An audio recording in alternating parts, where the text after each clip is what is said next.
Hi, everybody. I'm Dr. Brian Ardis, host of the Dr. Ardis Show, and you are watching or listening to the Dr. Ardis Show. And I don't know if you guys are aware, but every February, there's this prenatal infections awareness week. Well, personally, I've never been pregnant and I've never had an infection while being pregnant, but I have somebody in studio with me who has been pregnant multiple times. Has helped pregnant women galore, thousands of them around the world who have maybe encountered infections while pregnant. And there are some that I'm assuming the medical profession and their health associations are like driving donations to their website for researching these things. They're going to give you a narrative throughout the whole month of February 2026 about prenatal infections and what vaccines and drugs you need. So go see your medical doctor, an OB/GYN, or midwife now who can get you these prescriptions. All right, if they're a nurse practitioner. All right, so here we go. In studio with me is Michelle Rowton, and Michelle Rowton has given birth multiple times. I have not. There's rumors supposedly being spread through social media and mainstream media that men can give birth soon, or it's possible. This man is not going to be giving birth ever. This isn't a topic for me. However, there's a bunch of moms out there, future moms out there, grandmas out there of daughters who are going to be giving birth and daughter-in-laws.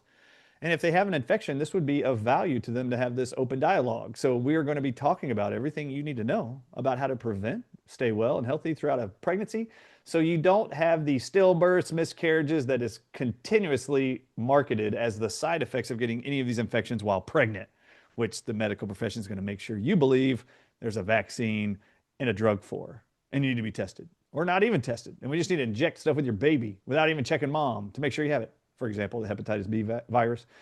You know, they inject every baby with hepatitis B virus vaccines in every hospital around the nation for decades now, and they don't have to confirm whether or not the mom has it. Isn't that weird? It's about the only way the baby could get it, but they don't evaluate that. They just inject 100% of all babies with the hepatitis B virus vaccine, expecting, I guess, that 100% of all pregnant women in America have hepatitis B. Amazing. It'd be real simple to see. Might we want to do this preventatively for a baby? We can just check the mom's blood for the hepatitis B virus, but no, they refuse to do that.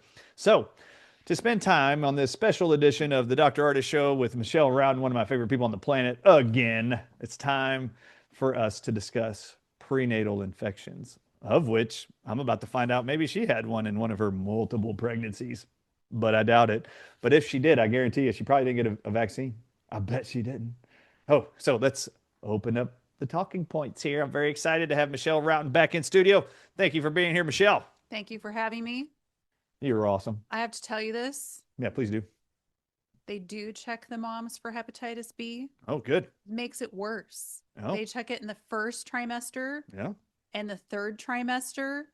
And then when you get admitted to the hospital and for delivery, they check it again a lot of times. And then Is 100% of them hepatitis B positive? Is that why they vaccinated 100% of all babies?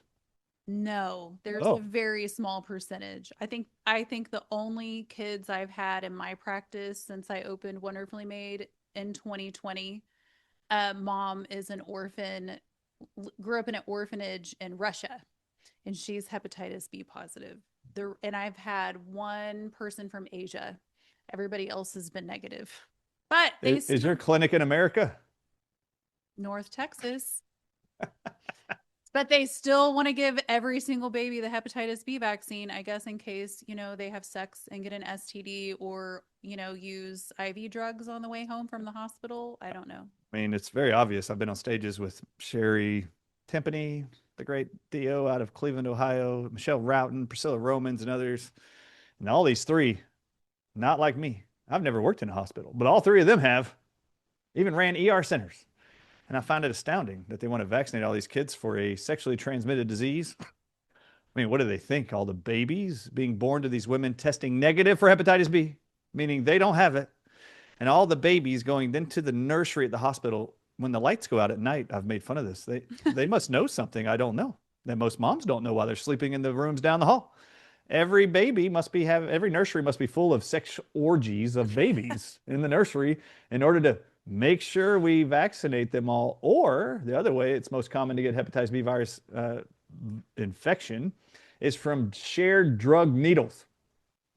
Well, I guess the babies that aren't having orgies are throwing syringes to each other in the next plastic bin in the middle of the night, and they're just injecting themselves with all kinds of drugs. Right. It's the only way you get it. It's pretty ridiculous. The highest risk people for hepatitis B are the homeless population, homosexuals, and IV drug abusers. But the How many newborns, newborns classify in those demographics? none. And so we talked about this, but what's shocking is they took the hepatitis B vaccine off the schedule for newborns. Congratulations. We're excited about that. We're very excited, off the CDC schedule. Okay. I mean, everybody was like, it's gone. I'm like, well, it's still there at 2 months. It still doesn't make sense because the literature shows antibodies last for 7 or 8 years. So even if you had a teenager that was going to be participating in high risk behavior, you're already not covered. So they took this off the schedule. And so I've paid very close attention as all of the newborns have come into the office. We've had quite the rash of deliveries in DFW in January. None of the hospitals have changed their practices. They all still offer the hepatitis B vaccine. They hand over the consent for them to sign, all of those things. And so I've opened discussion about it publicly. And the healthcare workers come up with things like, well, we don't pressure them. We just offer it. I'm like, okay, do you offer them the shingles vaccine? They're like, well, no, why would I do that? I'm like, but why would you do that? It's not on the CDC schedule for a newborn, just like the hepatitis B is not either. So why would you do that? Are you hearing that most mothers, when they offer it, are feeling like they're obligated to give it to their kids when they don't even know it's not on the CDC schedule, maybe? What are you hearing? I mean, I think you have just a very large portion of the population who doesn't know anything about it, and they walk into a hospital and hand themselves over to their protocols and they do whatever they say, right? Then you have over here my people who like to turn everything down and say no. But there's more people now paying attention because of all of this shifting, I think, that are turning it down. And I think it probably is true that they're not being as pushy. You're still going to find that jerk with the hill to die on who is polarizing against the movement that's happening. I had somebody report that they literally gave a baby hepatitis B in the OR at like 3 months of age because they're like, nope, we just got to get it done, got to get it done. And before that would happen at the 24-hour mark when they're doing the newborn screen and the hearing screen and all of that kind of stuff.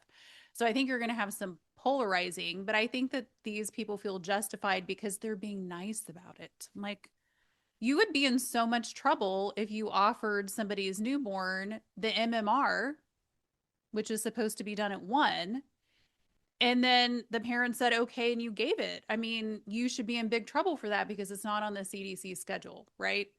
And then the other response I get is, well, we've decided we're going to follow the American Academy of Pediatrics. I'm like, that is a group of random people who are paid mostly by big pharma and some by big food to toe their line, and they hold no authority. None.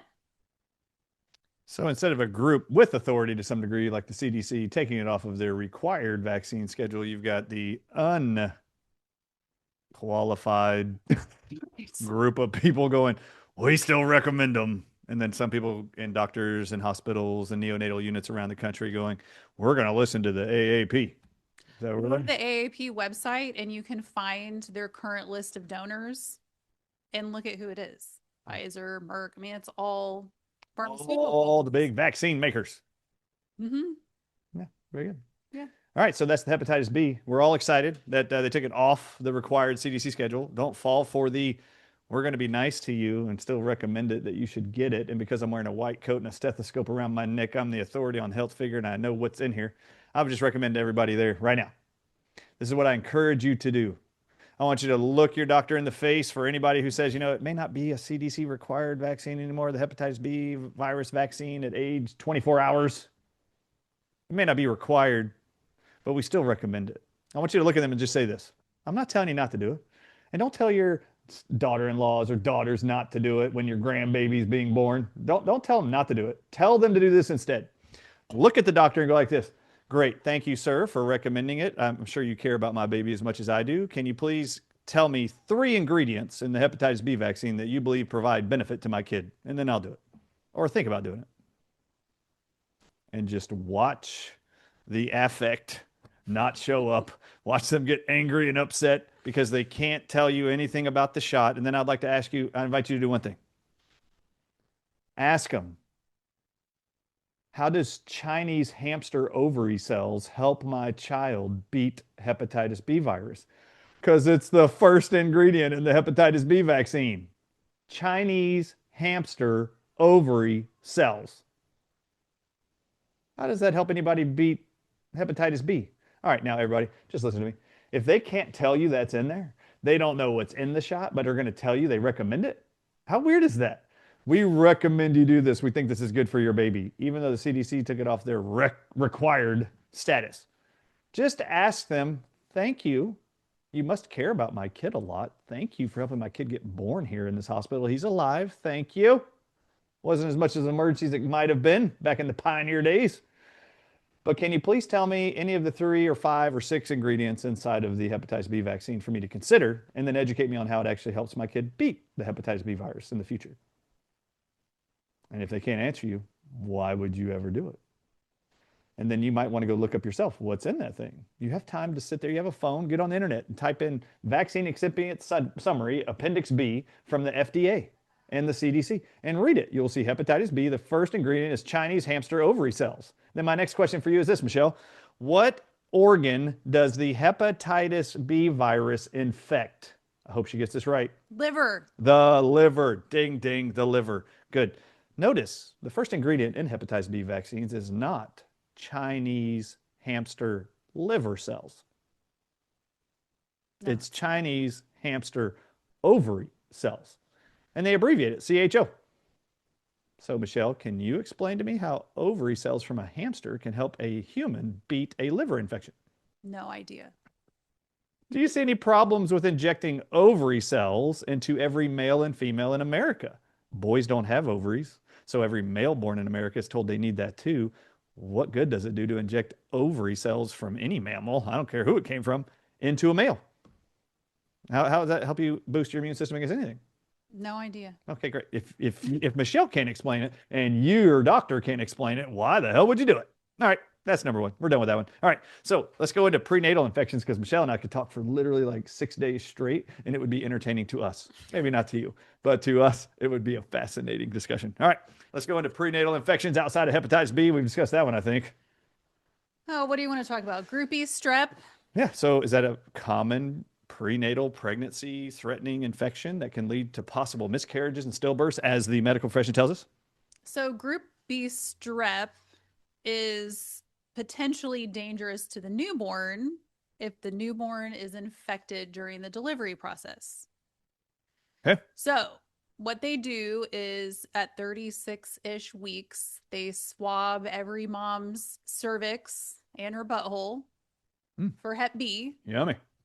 And if you're positive, then they say that you need to be treated with antibiotics every 4 hours during labor until the baby is born. What's wrong with that? Antibiotics are amazing miracles. I mean, you're disrupting mom's gut flora. You're disrupting the babies. babies. You know, we used to think babies' guts were completely sterile till they were born. And then we realized that's not true. Like we realized most things are not true. So, like the hepatitis B scenario in females, where they test every mom first, third trimester, and then in the hospital if it's negative for most of them, but they still vaccinate the babies anyway, 100% of the time until it just now was not required by the CDC. Is Group B strep a major issue you have commonly seen with dealing with pregnant women? Just curious. I don't know. I have seen babies die from Group B strep in the last, I don't even want to say how many years I've been specializing in babies, but it has happened. So I tell people there is a risk. However, we're giving a lot of people antibiotics for what the risk is, right? And the other thing is that it's a transient bug. So really, they even acknowledge if it's not there at 36 weeks, it could be there at 40 weeks. Or if it is there at 36 weeks, it may not be there at 40 weeks anymore. And it gets really difficult because like a lot of my clientele want to avoid antibiotics for obvious reasons. And so then when they're positive, if they're delivering in the hospital, like, can I take probiotics? Can I treat myself with stuff naturally and redo the swab? And sometimes, like a midwife is more likely to let you redo the swab, but to the hospital, once you're positive, right? Now, would you like to ask me if I've ever been positive for Group B strep? Yes. Have you, Michelle Rowton, ever tested positive for Group E strep? I have not. And I always tell people I should not share this information. And now I'm like going to share it with the public. I literally There's only 3 people to watch this show. You're okay. right. There's far more than 3 people that watch this show that have had phone consults with me. I'm sure they have. I literally take a syringe of colloidal silver and like put my feet up on the wall and shoot it down there. And I try to lay on my back for as long as I can for like 3 days before my swab. And I wipe with it and everything. And I've always been negative. And maybe it works, maybe it doesn't. But antibiotics and I do not get along. If I have antibiotics, I'm going to have a major yeast problem every time. Like, I'm not going to do it. Is that not one of the worst things on earth for women, by the way, are these vaginal yeast infections? They're horrible. Mm-hmm. Golly, they're debilitating. It just destroys them emotionally and physically. They don't want to be in a room where anybody else is. They might smell it. It's just a big deal. Nobody likes it. All right. So, speaking about colloidal silver, I love that. Antibiotics, in and of themselves, I hope there's enough of you out there watching this that you recognize and have paid attention that there's a lot of concerns around over antibiotic use. No matter how miraculous penicillin may have been back in the day, now it's an antibiotic to every symptom on earth. And now you're hearing about antibiotic resistant bacterial infections, and it's harder to get these bacteria to die as they're evolving. If you've read my book, you now know that's not really the truth. They actually have been developing for 55 years what are called DNA plasmids, and in them are gene sequences that literally are labeled. We show them to you and illustrate them for you. They're called antibiotic resistant genes. They literally are making bacterial resistant to antibiotics in favor of what? More powerful, off patent, new patented drugs. That's what they want. They can charge more for. All right. So I love the colloidal silver that you did that. That's amazing. Remember, I'm not going to do it to me. I don't have the risk during pregnancy. I'm not going to ever have that issue. So I'm not going to be doing that. However, I want to say this. Gonorrhea is one of those too, these STDs, sexually transmitted diseases that they worry about in prenatal issues. Did you know outside of colloidal silver, I have research studies, tons of them, where they've taken zinc oxide and zinc sulfate, a zinc substance, put it in a douche solution, just a distilled water solution, shot it up the vaginal area of a woman, and literally within 6 weeks of doing 4 of these, once, 100% never test positive ever again for these STD infections. Colloidal silver. Silver is a mineral. It's on the periodic table of elements. So is zinc. Has a very powerful antibacterial, antiviral benefit. Just so you know, it can be done without antibiotics. I love that you did that with colloidal silver, Michelle. I did not know that about zinc. So I always say with GBS, I mean, I had a patient that I worked with that was born at home maybe a couple of years ago now. And I got a call from the midwife, like, this baby literally will not stop screaming his head off. And dad was like adamant that they were not going in anywhere and that they were going to fly overseas somewhere to visit family. And I said, listen, in my entire career of dealing with babies, 26 years, if I have a newborn that can scream like that for that long in a row, every single time they've had a massive infection. And he did. He had GBS in his brain. So I tell people, I'm like, it's real. It's real.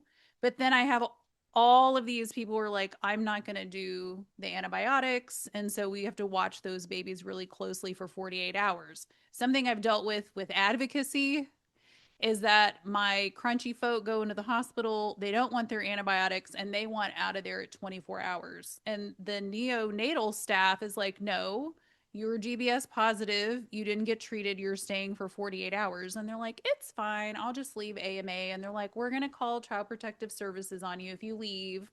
Whatever. So then I get called. Sometimes the hospital staff calls me if it's people that know me, and they're like, hi, this is going on.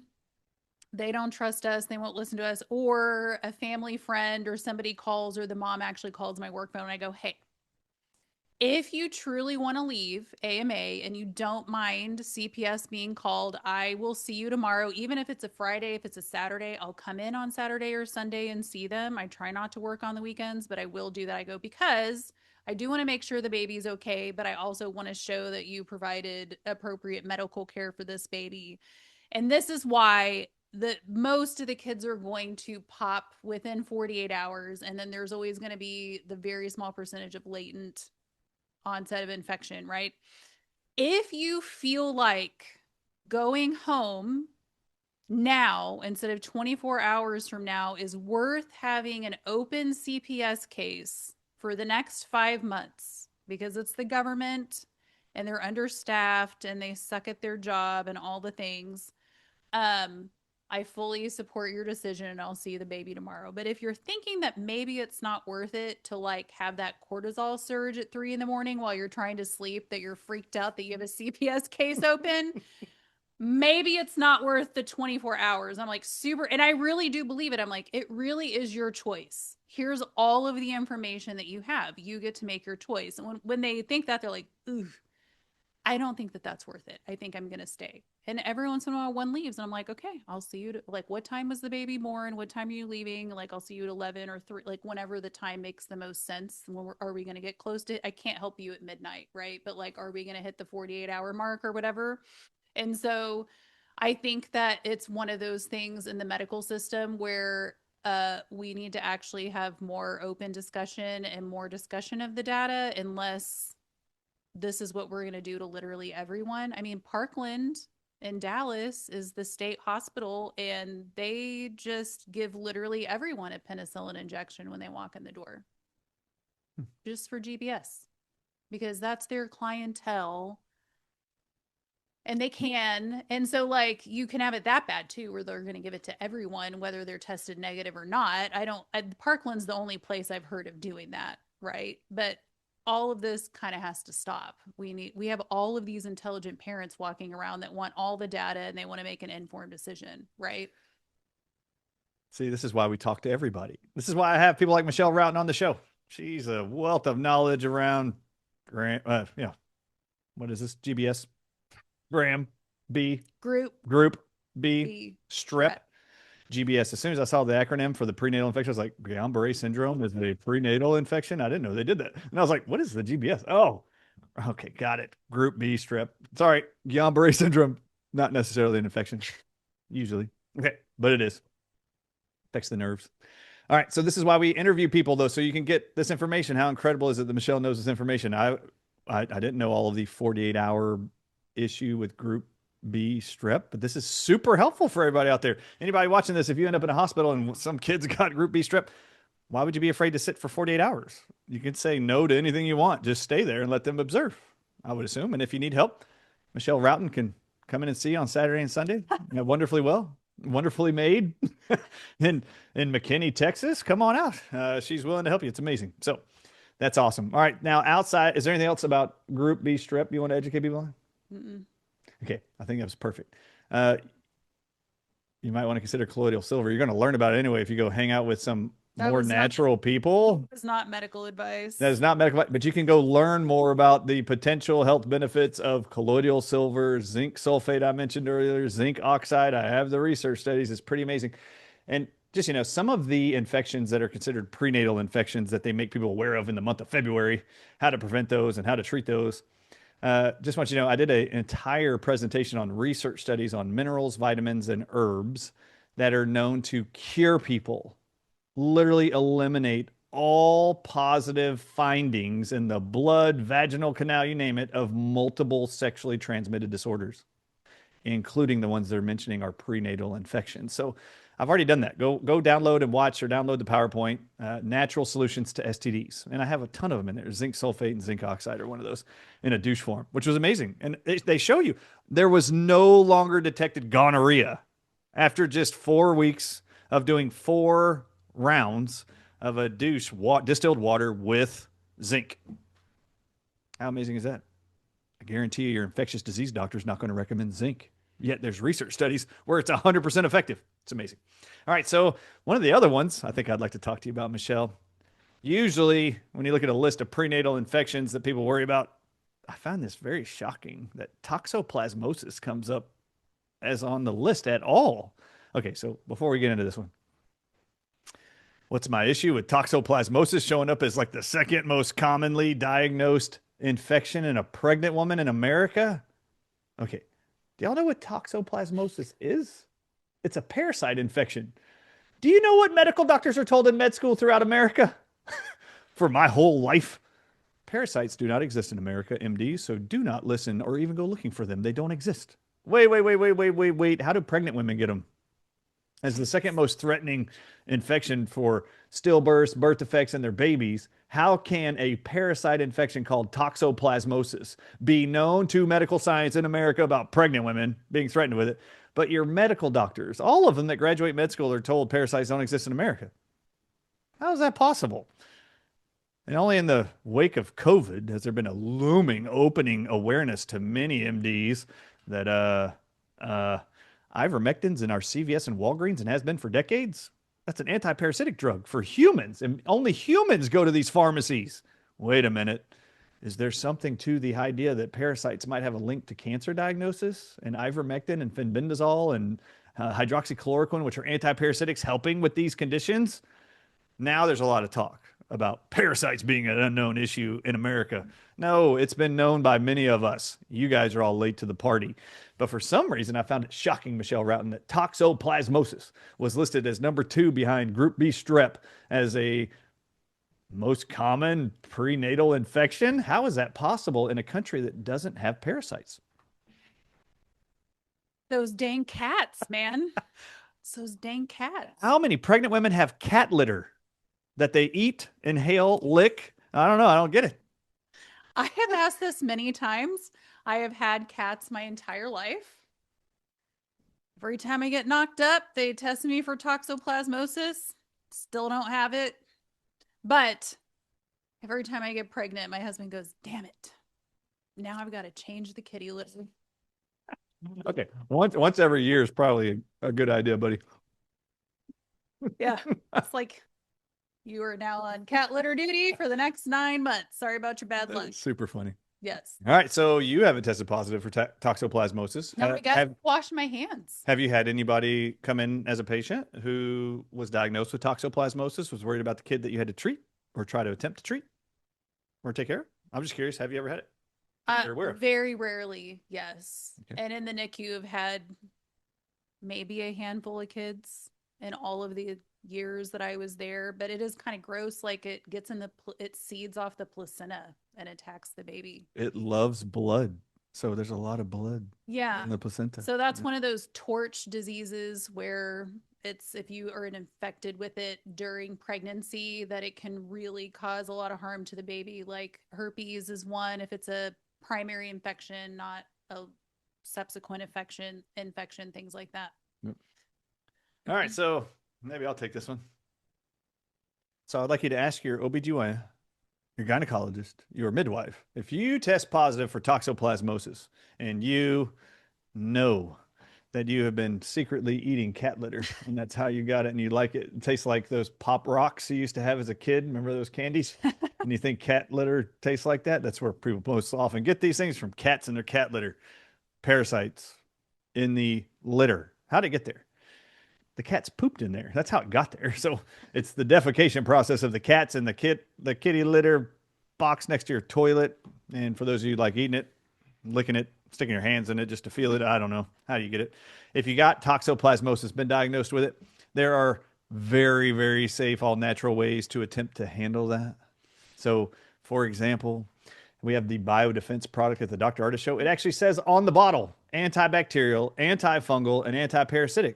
We've already talked about a bacterial. We're now talking about a parasite. This is one product you can ask your healthcare provider overseeing your pregnancy, midwife or other, or OBGYN. Ask them if biodefense would be right for you. And if they go, I don't even know anything about it, show them my product page, and it tells you everything that it treats with all the research studies, including toxoplasmosis. So you can at least ask them. Now, I'll also tell you that all parasites have been known to be cured, eradicated from the human body, pregnant or not, using plants like red clover, sweet wormwood, and green walnut hull extract. So you can combine any of those, get those independently, and take them all three. These are plants. And just for context, all of you that buy Biodefense or any herbal supplement whatsoever from a plant, the FDA requires every manufacturer, including me, to put on the label to consult a healthcare provider if pregnant before taking this. That's just required. You have to do that because no one has paid for the research for plants, broccoli, sprouts to be given to pregnant women and see if it causes stillbirths or birth defects. Nobody's paid for that. The farmers don't make enough money on these plants. So no one has funded that research. So the FDA instead, because they don't regulate herbs, minerals, and vitamins, they just say put a blanket label on every herbal product, herbs being plants, like red raspberry tea, even for pregnancy. It'll say on the label, before taking while pregnant, make sure you consult your healthcare provider. It is totally safe for most people. So just, go ask. Do you think red clover? Do you think green walnut hull extract? Do you think sweet wormwood? And some of these ingredients are in my Biodefense. Go use it, and you could use it. These are options you could use. So, and then colloidal silver, you learned about zinc. Go ask them. Have you done any research on this? Maybe I can use this instead of an antibiotic, or ivermectin, hydroxychloroquine. Maybe you don't want to do that stuff, or maybe you do. And then ask them for the help. Okay, good. Anything else about toxoplasmosis? Stop licking the catty litter. That's number one. Kitty litter. I just put cat and kitty together and said catty. That was funny. All right. Okay. Any other sexually transmitted diseases worried about in prenatal infections, or any other prenatal infections you think are very common that we need to educate people on in this February Prenatal Infections Awareness Month? Well, I think the other one that you read about all the time is listeria. I do read about that, yes. Yeah. Which comes from Listerine, right? Right. Just kidding. But it is named after the same guy. Undercooked foods, they really get on to you about the hot dogs and the lunch meat. So when I was pregnant with my 10-year-old, I went to this OB office. I was seeing a midwife, but in order to enter there, you had to take their class. I was so obnoxious in that class. I was guffawing and rolling my eyes and the things that they came up with, no soft cheeses like Velveeta. I'm like, Velveeta's they were listing American cheese slices. I'm like, that's actually a cheese-like product. It's not actually cheese. Nothing about here's all of the things that you should be eating. You need a lot of protein and you need a lot of healthy fat and you need antioxidants and all of the things. None of that. Microwave everything so that you kill the listeria. I'm like, okay, but you're literally killing all the nutrients anyways. Would you like to know what my favorite meal was when I was pregnant with my 10-year-old? We all would, yes. I was obsessed. Organic, grass-fed hot dogs. Hold on. Yummy. I have celiac. On gluten-free bread, I would open face hot dogs, fermented pickles, fermented sauerkraut, mustard, all onions. Could not stop eating it. It was probably all the fermented stuff that I wanted, right? Did you make it better by microwaving it? No, I put it in a little cast iron pan on the stove with some water and heated it up, or some oil or whatever. It was so good. I definitely did not get listeria. So I always joke, I'm like, would you like to know how many kids that I can remember in all of my years that actually were born and had a listeria problem? 2. 2. Out of how many? That's thousands. That's 26 years of babies. Jeez, that's a lot of babies. So I don't know. What are we talking about exactly with the food? Why aren't we talking about the things we should be eating? How about nutrition? How about all of these ladies that have preeclampsia and they don't eat protein? They just eat carbs all day. I'm like, can you try to hit 75 grams of protein a day? I have to hit 100 when I'm pregnant.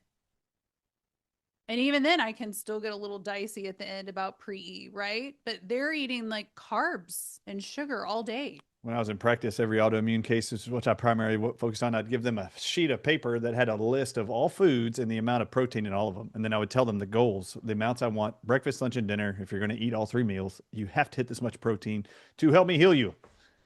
The pregnancy is no different. You're building a baby. For So crying out what loud, you was need your some goal? protein there. What was your goal then? So usually it was 75 milligrams, sorry, 75 grams, usually before lunchtime. And I was always trying to get them to 125 grams a day. So and split it up. Here's your list. I'd give them eggs. Eggs have 7 grams of protein. I remember that when people go, well, I like eggs. And I'd go, great. I need you to try to get 25 grams every morning. And they'd go, okay, well, how many eggs is that? Because I like eggs. I guess I could do eggs when they're used to eating Pop Tarts and coffee. And I'd go, well, look at the list. I just gave it to you. It's in a folder I'd give everybody. Oh, one egg has 7? Yes.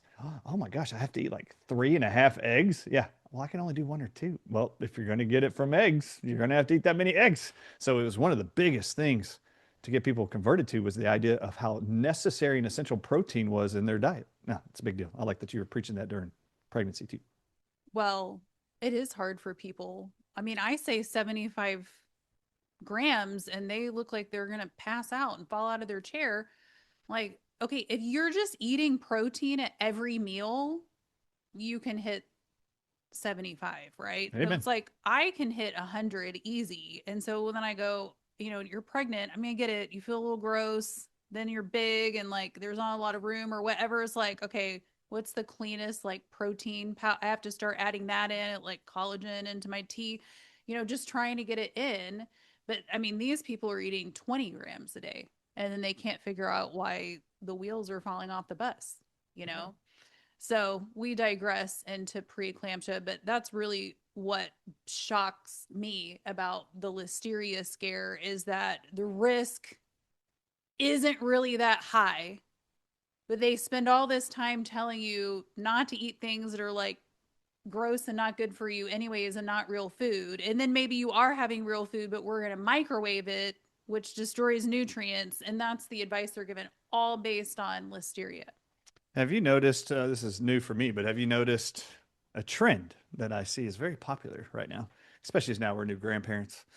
But you'll just notice that a lot of young parents are buying full prepared meals for babies that are microwave in these little, the actual plastic 3-section little dish. You just take off the cardboard thing, open little sleeve, stick it in the microwave, and nuke it. And it'll be like organic veggies, organic meats, whatever. And I'm like, wait, why did they go to the microwavable plastic dish? I guess that you can just throw away. I don't even know. Maybe it's completely dispensable. You can just throw it all away. Maybe that's the convenience. I don't know. What you're talking about microwaves here, but that's the first thing I start thinking about is like, well, after the baby's born, I see a lot of kids as they're moving away from weaning from breast milk that they're going to microwavable dishes prepared by these companies that have supposedly high-end quality, better foods, gluten-free, organic products, but it's all microwaved. Any thoughts about that, or have you noticed that? People asking about that as patients? I noticed that. And listen, I don't feed my kids purees because I'm very anal about food and I am not going to make purees because I don't have time. So you can have food when you can feed yourself. When you can sit there and you can feed yourself, you'll start getting part of the dinner that I cooked. Uh, Listen, in my office all the time, I'm like, don't work. My whole mantra, my number one thing, don't work too hard. Bathing your kid every day, working too hard. Pureeing foods, Pre-show. going out to buy all this special stuff for them, working too hard. What are you eating? That's what it comes back to. What are you eating? Because if you're eating the way you should eat, you shouldn't need to buy those kits for the kids. You're just pulling out of what you're feeding, right? The first kid doesn't care what the parents are eating.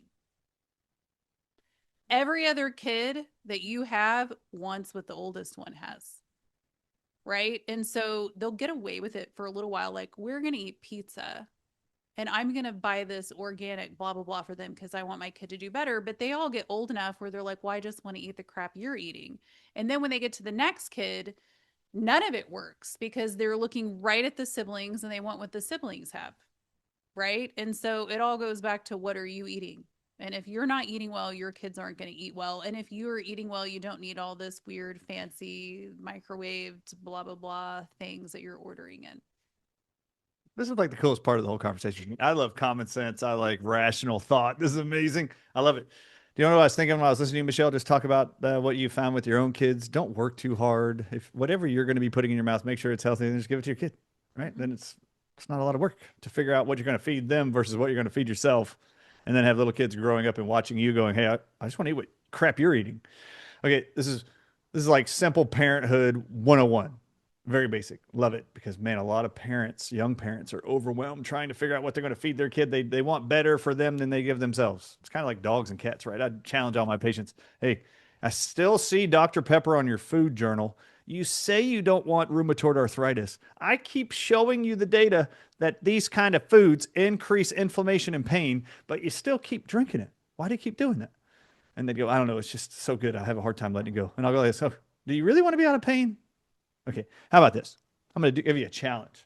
Every time you drink that Dr. Pepper, that Coca-Cola, you have to pour the equal amount into your dog or cat's bowl. And every patient, Michelle Rowton, without exception, would go, Dr. Ardis, I would never give them Dr. Pepper. And I'd go, why? And they'd go, because it will kill it. And then I would just go, nope, finish the sentence. Because it would kill them? Oh, so you think it's bad for them? Yeah. So you think it's bad for them? Why don't you think it's bad for you? You're a mammal too. Then I'd go if it was M&Ms or candies or something I'd see on all their food journals. I'd go, okay, every time you eat hot tamales or M&Ms, you're going to put the same amount you eat in your dog or cat bowl. Every time, without exception, they'd go like this, Michelle. Chocolate's not good for dogs and cats. It will kill them. And I'd go, wait, say it again. Wait, is the dog and cat a mammal? Does it have every organ you do? Yes. It does? Yeah. Guess what chocolate does to you? This candy you're eating all day long. It was about the only way I could get them to rationalize what I was trying to get them to understand because they just couldn't go there on their own. This was one of those moments for me in this interview. Okay.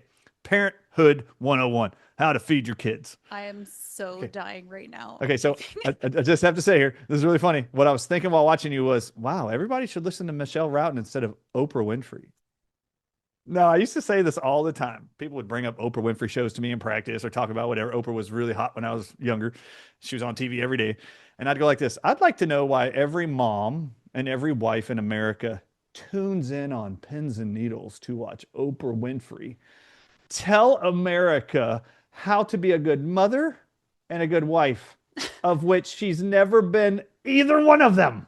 She's never been married and she's never had a kid. Why does every woman in America look to this woman as the supreme wife and mother example when she's never done either one of them? Oh my God, as I'm watching Michelle Ryan, I'm like, this is my favorite part of the whole interview. Just teach the parents how to be a parent.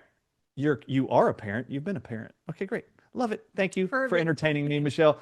That was great. I love it. Tell you just for 1 minute why I'm so entertained by your animal story. Yes.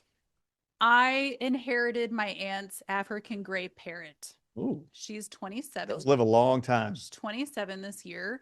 Does she talk? Yes, she does. When I left to come here, she said, "I love you." When I walked out the door. Um, I don't know anything about parrots, but I have horses and chickens and all the things, right? So my aunt's like, "You're the only person I know that can handle an animal like this." So I start researching when I realize aunt's going to memory care and I'm going to get this bird. These people will do anything for their birds. They're fancy five to $8,000 birds that are supposed to live 40, 50 years, right? They will not make the house non-toxic for themselves. They will not make the house non-toxic for their kids. They don't care that candles and Febreze cause infertility in their children. They do not care that nonstick is toxic. They don't care that the food is bad. They don't care about themselves. They do not care about their kids. But they will overhaul their entire house to make sure they don't kill this bird. I was fascinated. I was like, this is like a new rabbit hole unlocked. And so when I'm like in this group I found that wasn't huge, like, hey, I have some questions about some things I do. They're like, okay, no candles, no scented things. You got to get rid of all of the nonstick. I'm like, right. So we don't have any of that in the house. And like I'm asking about like, do you think I should unhook the buzzer to the dry? Like she's gonna mock the buzzer, isn't she? They're like 100%. Make sure you unhook, right? But I mean, they are rabid, but not for their kids, not for themselves, not for their kids, but for the parrot. the canary in the coal mine, they will work real hard not to kill that one. So I think there needs to be a new chapter added to what to expect when you're expecting. I think every expecting mom should buy a gray parrot. What's it called? What's it called? African gray? African gray parrot. Everyone needs to get an African gray bird and put it in the house, and you will make decisions to keep the bird healthy and alive.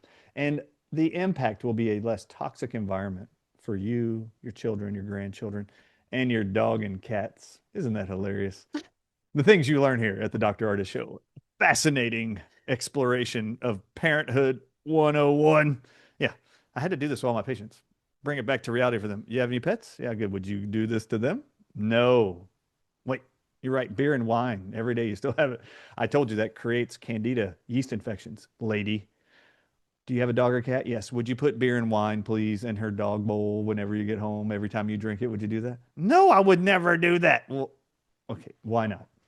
And the moment they would say it, they would click. This light bulb would go off, and I'm like, what? Why didn't this click before? Anyway, We digress. we digress. The Dr. Ardis Show compared to the what used to be the Oprah Winfrey Show. Amazing.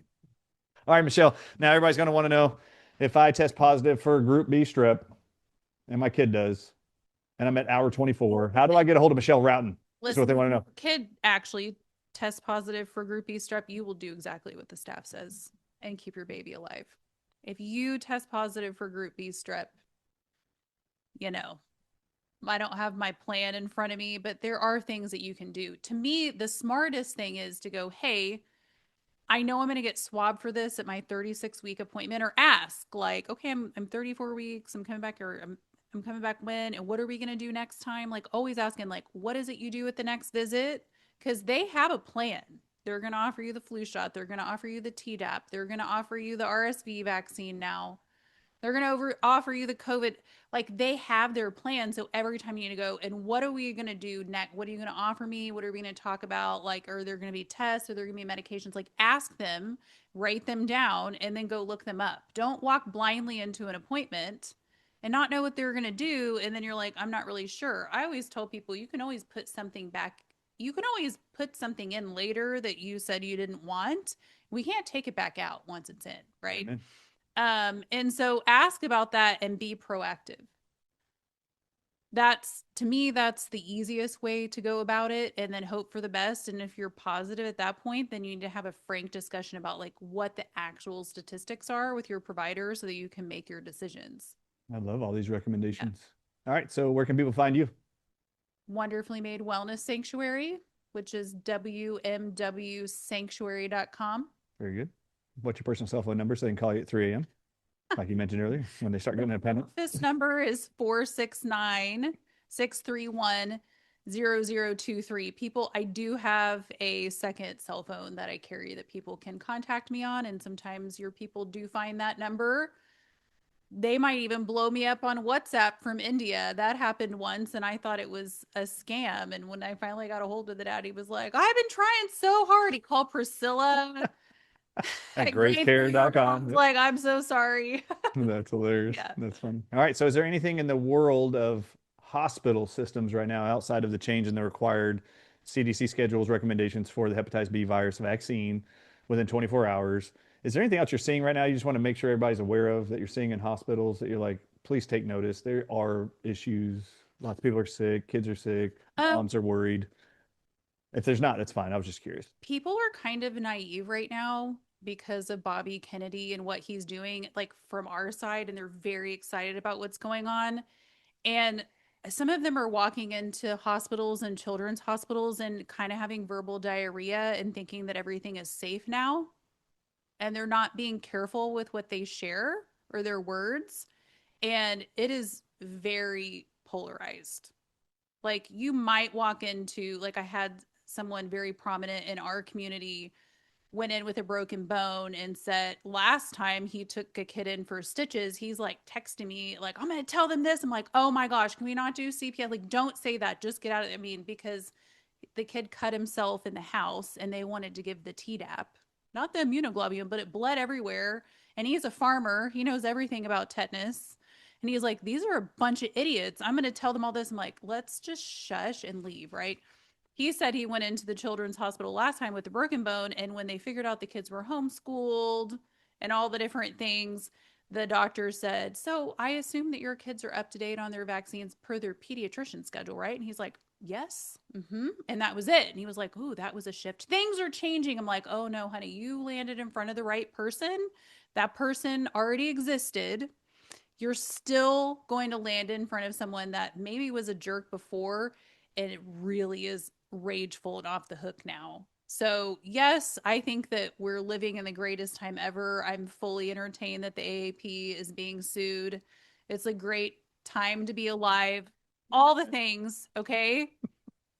But don't like walk in and not like you need to give enough information for your kids to be able to have the care that they need, but don't run your mouth thinking that you can say whatever and everything is fine now, because it's not. In some ways it's worse. Amen. So just be careful. All great words. I'm Dr. Ardis. This is the Dr. Ardis Show. That's Michelle Rowton. Now you know why I love her so much and why everybody loves this lady, representing them as advocates in hospitals, protecting their loved ones, their children, and the women that are pregnant carrying those babies for decades now. I'm Dr. Ardis. We'll see you next time on the Dr. Ardis Show. Thanks for watching this week's episode. Visit thedrardisshow.com/follow for my official social media channels and free healing resources. Beware of fraud accounts. Neither I nor my company will ever ask you for money, crypto, or personal information through your social media or DMs. Like this video and share with a friend. And if you're not already, subscribe and follow along so you don't miss any updates from me, the only real Dr. Brian Ardis. And remember, nature always wins.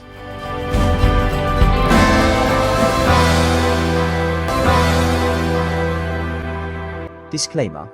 Please note, the following presentation is solely for informational purposes and should not be seen as a replacement for advice provided by your physician. It is important not to rely on the information from this presentation for diagnosis, treatment, medication prescription, or any other form of medical care. Always consult with your physician or healthcare professionals before taking any medication, nutritional supplement, herbal remedy, homeopathic treatment, or pursuing any health-related procedure. If you have a medical condition or believe you might have one, promptly contact your healthcare provider. Do not disregard professional medical advice or delay seeking it based on this presentation's information as the products or services purchased from it do not establish a doctor-patient relationship between you and any affiliated physicians. Statements about dietary supplements have not been evaluated by the Food and Drug Administration and are not intended to diagnose, treat, cure, or prevent any disease.